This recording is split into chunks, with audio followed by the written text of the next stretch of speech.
Ashes of Creation is a highly anticipated upcoming MMO. World of Warcraft remains one of the most popular MMOs and has been at the top for nearly 18 years at this point. There will undoubtedly be many players that come from World of Warcraft that have never played an MMO like Ashes of Creation, so I thought I would do a comparison between the two to give those players some perspective. For most of this comparison, other popular theme park MMOs such as Final Fantasy XIV would compare pretty similarly. While I am a huge fan of Ashes of Creation, I'm going to do my best to give a fair, unbiased comparison so that WoW players know exactly what they're getting into if they try out Ashes. Ashes is a very, very different game from World of Warcraft. It absolutely may not be for everyone. Ashes takes its inspiration from ArcAge, Lineage 2, and Star Wars Galaxies, all of which are very different from WoW. First, let's look at the game world itself. In the MMO world, there are two primary types of games, theme parks and sandbox MMOs. Theme parks have been the dominant type, with many sandbox MMOs being more niche. Ashes combines the two into a sand park MMO. This is exactly how ArcAge branded itself, but Ashes has extended the sandbox elements even further than ArcAge with its node system. The other primary sandbox element is player housing, with the player freeholds being placeable near a stage 3 or higher node. Players will also have access to in-node housing and apartments as well, so there will be plenty of housing options in Ashes. When compared to World of Warcraft, which still has no player housing, this is another major difference, while still remains heavily in the theme park realm. Ashes is a sand park, and we have gone over the sandbox content it will offer. But Ashes will have a lot of theme park content as well. For example, dungeons, raids, regional and world bosses, and dynamic events. Next, let's look at the zones, questing, and overall ways that a player will gain experience. In Ashes of Creation, there's not a linear leveling path. You don't go from the level 1 to 10 zone to the level 10 to 20 zone, hitting each quest hub along the way. Instead, zones do not have set level ranges for mobs. Closer to a node location, you will have low level mobs. Farther from a node, you will have higher level mobs. Even higher level mobs and content will not unlock until players level up a node. Character leveling will take a long time in Ashes of Creation as well. It is said to take 45 days of playing 4 to 6 hours per day to hit the max level of 50. Quest givers will not be marked in the same way most MMOs do, with the exclamation mark above the head of the quest giver. Instead, quest givers will have a different color nameplate from other NPCs. This is a subtle detail, but still a fairly major detail. Players will gain experience in Ashes through a variety of activities. Likely, most players will not just level from quests alone. Instead, players will also get experience from exploration, PvP, gathering, processing, crafting, and participating in events. This is similar to Guild Wars 2 or New World in that most activities in-game award player experience. Modern World of Warcraft has added XP to most activities in-game as well, so we finally have our first similarity. But the overall way a player typically levels in Ashes will likely be very different from WoW. It will be much less of an on-rails and linear experience in Ashes, as it will depend on what nodes have leveled on your server, which is another huge difference between the two games. In Ashes, the cities and towns will all be developed via the node system, and because of the node siege system, these cities and towns can be destroyed and rebuilt. Ashes is a never-changing world. In comparison, WoW has static cities and towns that never change based on player activity. Next, let's talk about perhaps the biggest difference between Ashes and WoW. In Ashes of Creation, PvP is always on. There's no PvE server, and there are minimal safe zones that turn off PvP.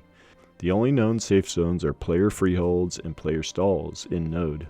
Other than that, you can be attacked at any time. However, killing of players that do not fight back comes with a huge penalty from the corruption system. If a player does fight back, the attacker is not subject to that penalty, and both players actually get a smaller death penalty, so fighting back is encouraged.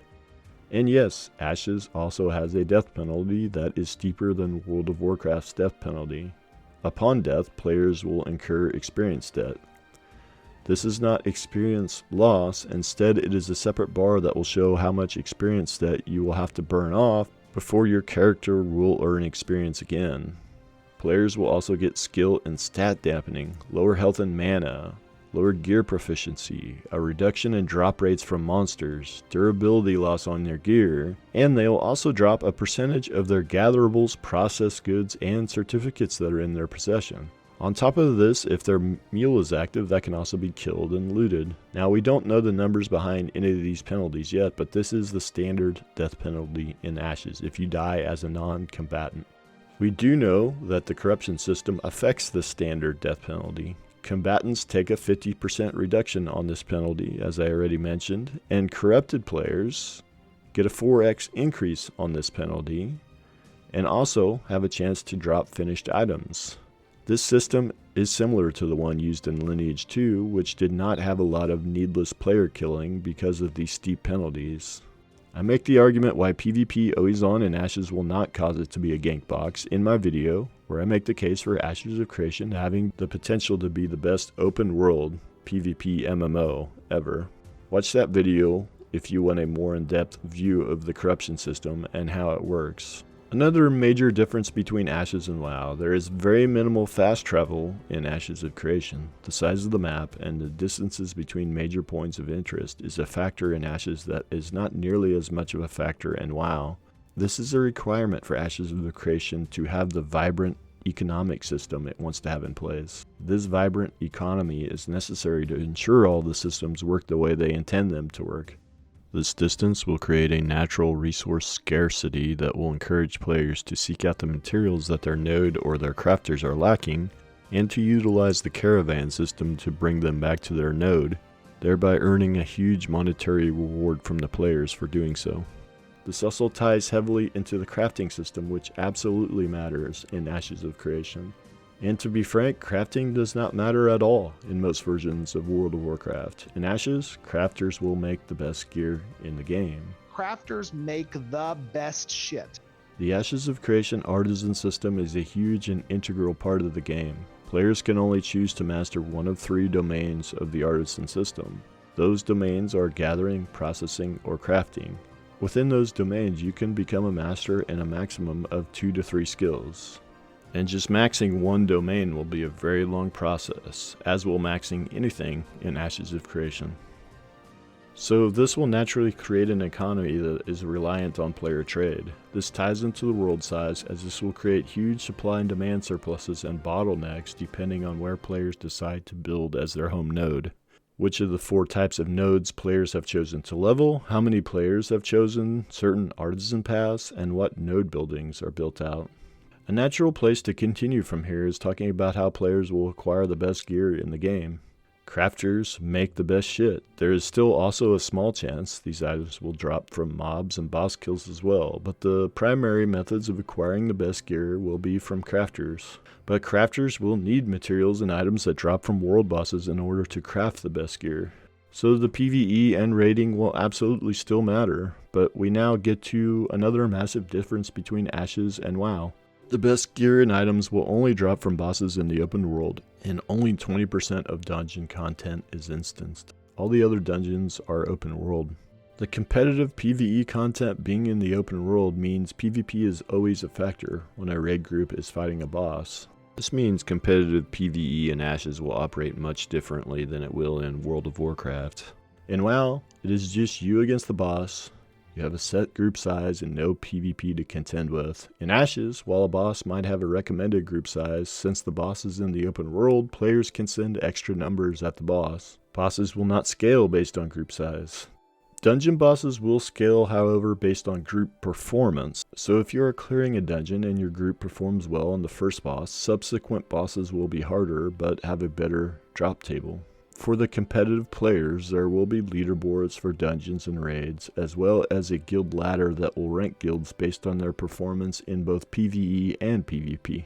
So there will be mechanisms that players can use to measure themselves against others that are built into the game. We have talked about competitive PvE, but what about competitive PvP? World of Warcraft's competitive PvP is all instanced and small group oriented. Competitive PvP in Ashes is focused on the open world content. Ashes will have an arena system, but is not likely to be balanced in a highly competitive environment. This is due to the balancing in Ashes being rock, paper, scissors, and at the 8-man group level. Balance is for larger groups, not smaller arena team sizes. So the arenas will likely not be the main area that PvPers compete. Instead, there will be PvP seasons that track a player's progress in not only the arena, but also the Caravan System and Guild Wars. Caravans are rolling open war PvP zones that do not have the corruption system tied to it. If a group of would-be attackers comes across the caravan, they will have the option to register themselves as an attacker. If the attackers successfully destroy the caravan, they will be able to loot certificates they can turn in at the nearest node. And of course, this success will be registered in the caravan seasonal score for the player. Guild Wars are another PvP feature that allows for competitive play. These are declared by guild leaders and last until one side meets the win objective. These wars will not just be kill-based, there will be open-world objectives that will need to be completed.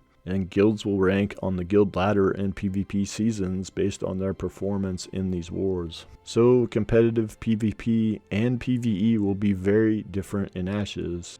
Next, let's get into a feature that WoW does not have that is another major feature of Ashes of Creation, naval content. Ashes has a lot of naval content planned with a huge variety of ships that can be built, full naval PvP, and a recent change is the open seas will not have the corruption system enabled, which means PvP will be happening often on the open waters. In addition to the threat of PvP, there will be raid bosses in the oceans. There will be a specific artisan class that is tied to the naval content in Ashes called a mariner. The ships themselves will have various components that can be upgraded over time. Naval caravans will also be a thing, and will be needed to transport the large amount of materials needed for crafting and node construction. These will be natural PvP targets that will need to be defended. Fishing boats and deep sea fishing is also planned. The weather and wind will also affect the speeds which boats can travel in the ocean. Naval content is set up to be a massive feature in Ashes. It heavily copies naval content from ArcAge, which, while ArcAge did a lot of things wrong, it did have great naval content. Another feature in Ashes that is not in WoW is castle and node sieges. The nodes that players develop can be sieged and destroyed. There are 5 castles that players can own that will be sieged monthly. For details of these systems, I recommend watching my PvP video, which will be linked in the description. But there is nothing to compare it to WoW because WoW does not have a feature similar to this. Finally, the combat. We don't know all the details of combat for Ashes yet, but we do know they are aiming for a hybrid between action and tab, whereas WoW is a pure tab targeting system. So the basic idea is that Ashes is very different from WoW. Therefore, it may not be a game that is suited for players that are comfortable with and like the WoW model. I personally had a lot of fun for a long time with the WoW model, but I am ready for something different. I have played games similar to Ashes in the past, and I also found enjoyment in MMOs similar to Ashes. But for some, that may not be the case. Ashes, in general, will be more brutal than WoW is, with PvP always on, and a hefty death penalty, with the caravans which will be vital to building your node and crafting your gear being attackable, and with your home node having the potential to be destroyed. There is a lot of risk and reward tied to this game. The open world is a dangerous place. This is not for everyone, but for players like myself who love open world PvP, it is potentially a new permanent MMO home. Either way, I hope you enjoyed the video. I'm still planning to play ArcAge Unchained, fresh start September 15th. Join the Discord if you want to try it out as well with me. Consider subscribing if you liked the video, and with that, I will see you guys in the next video.